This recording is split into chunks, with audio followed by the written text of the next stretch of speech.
This video will be an introduction to Faunatone, which is a brand new microtonal MIDI tracker, or at least something like a tracker. It's version 0.1.0 right now. At the time of this recording, it has not been publicly released, but it will be by the time this video is published. And we're going to go over some of the capabilities of it. If you don't like video tutorials, then, well, one, you're in luck because this is a demonstration, not a tutorial. But two, there's all the information I'm going to present is documented in text form on the GitHub page for the tracker, which should be linked in the description. So I'll try to keep this quick, although I'm not super good at presenting information like this quickly, but I'll get right into it. So, selection and event entry. This is a MIDI tracker, so channels contain MIDI events or Faunatone events that will be converted into MIDI events. We have a program change here. We have a text event here. I wasn't going to implement text events, but yet. I figured they'd be useful for cue points for this video, so here they are. Inserting events in Faunatone affects your whole selection. Convenient if you want to put a bunch of note offs or apply the same control change to multiple channels. You can see that every track right now is assigned to channel 1, but that can change, obviously. If you select multiple tracks and play a chord, the notes are distributed across those tracks. And a track is a virtual sequence of events. It's not the same thing as a MIDI track. A channel is approximately the same thing as a MIDI channel, but it's worth noting that this is a virtual channel. This is not a direct mapping onto the MIDI output, which can be the fluid synth that I'm hooked up to right now or exporting a MIDI file. And the reason for that is that Faunatone achieves microtonality via pitch bends, which operate on a per channel basis. So I have these 4 different notes that are playing in channel 1 right here. So they're all affected by whatever program change I put here. But these are playing on 4 different output MIDI channels.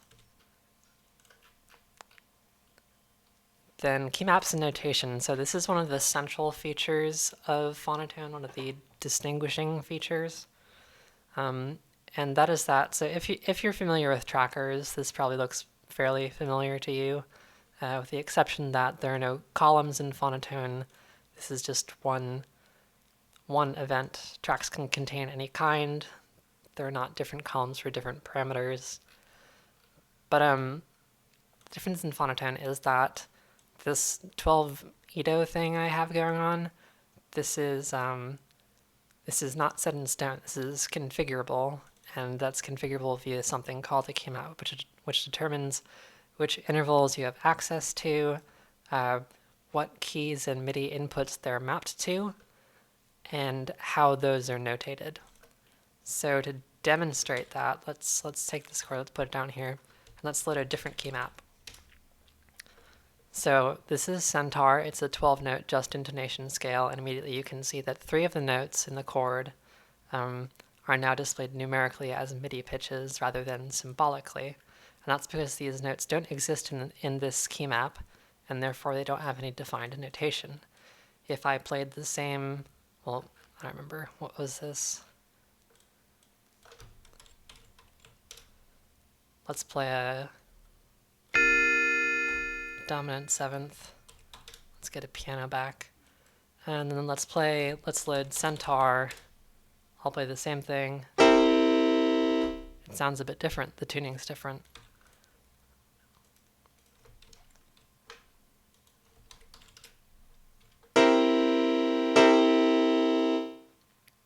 Notably, this A sharp here is about 30 cents flatter than this MIDI pitch 70. And key maps are CSV files, that's comma separated values. They're human readable, they're human writable.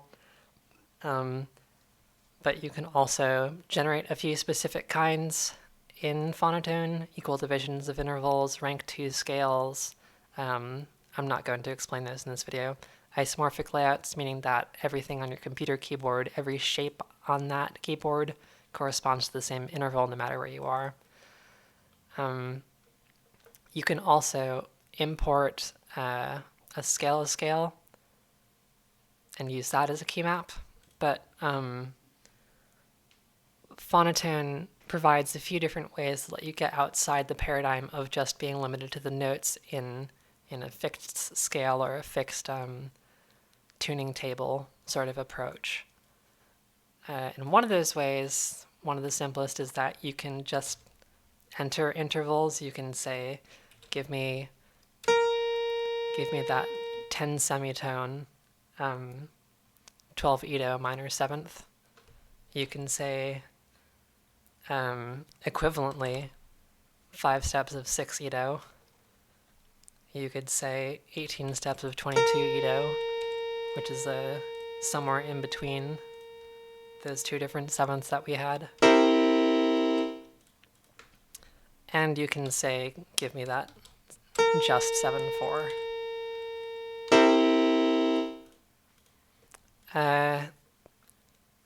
Faunatone tries to make it as easy as possible for you to write key maps without duplication of effort. You can also remap keys live on the fly. Like, let's say I want to have a neutral third in my key map. I'm not using F right now, so let's map it to the ratio 11:9.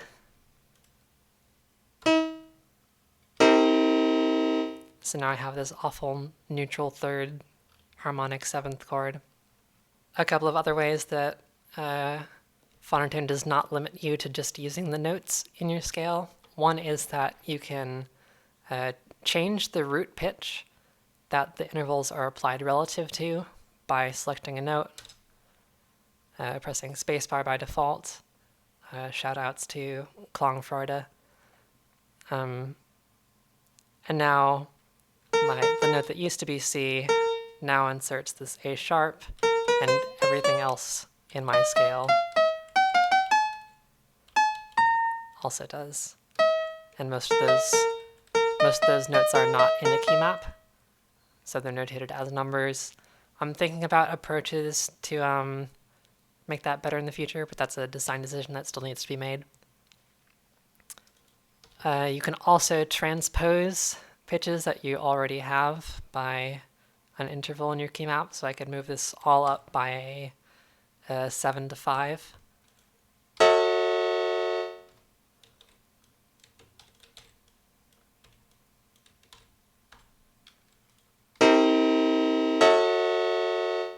Like that. Again, you can see a couple of notes are no longer in the key map. And there is another way that Faunatone lets you get outside a single scale, but I'll talk about that a bit later. So beat division is another thing that's different in Faunatone from a regular tracker. You can see that here I have this beat's divided into 2 notes, then 3, 4, 5, 6, and this is while this other track here is keeping a division of 2. And it sounds like this.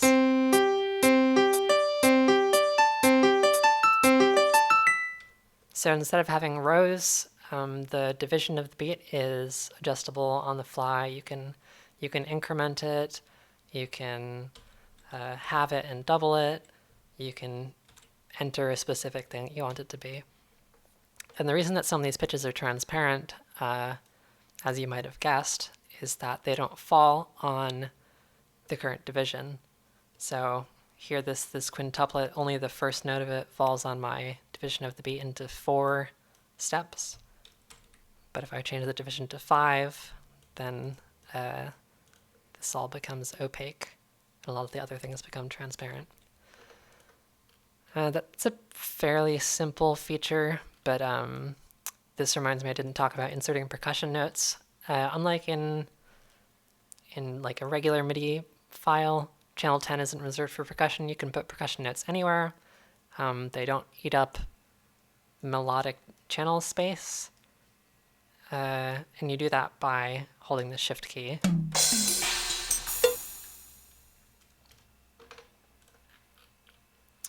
So interpolation ties into beat division. This is a common tracker feature, but you can see that I interpolated between these two control changes. My division is 4, so it inserted 4 of them per beat. And that sounds like this. You can hear the steps, so we can make that smoother.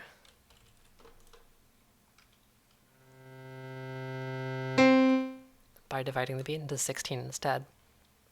You can also do this with notes if the last one is a pitch bend. So let's do that right now.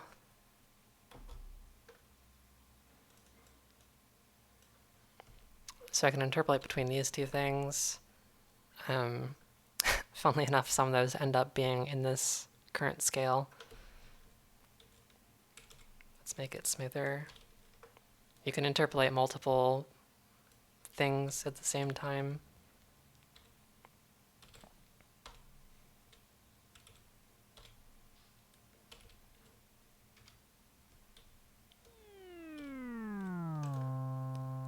Looks horrible, but it works. So channels, I talked about this a little bit earlier. Right now everything's mapped to the same MIDI channel. Let's say I want to pan one note left, one note right. I can do that with controller changes. Like that. Pretty simple. I don't think there's a lot to say about that. But now we get to accidentals, which is something I hinted at earlier. This is, the scale I have right now is called pith comma. It's a Pythagorean diatonic scale, which means that it's constructed via a stack of just perfect fifths. It's a 7-note scale, but we can get more notes that are outside of that by applying accidentals that, in this case, are based on just intonation commas. I'm not going to go into those in this video either, but you can hear this Pythagorean major 7th chord here, and then the 5-limit just intonation version, where these two pitches are moved down by a syntonic comma. It's a different sound. And then here we have the harmonic 7th chord we had earlier. If you load Centaur, we'll see that that is indeed a chord. It's the same chord. And accidentals they're also not fixed, they're part of the key map. You can also use them, like besides modifying notes that you've already placed, you can apply them to your root pitch, which is kind of like having a key signature. Everything you place will be affected by that accidental. And that's about it for this demonstration. If you want to try it out yourself, go to github.com/dangler/Faunatone. There's documentation. There are builds for Windows and Linux. I have not built it for Mac OS yet. You can try Wine. I don't know if it will work. Hopefully in the future, fingers crossed, we'll have Mac OS builds. But it's brand new. There will be bugs. Tell me what breaks. Have fun.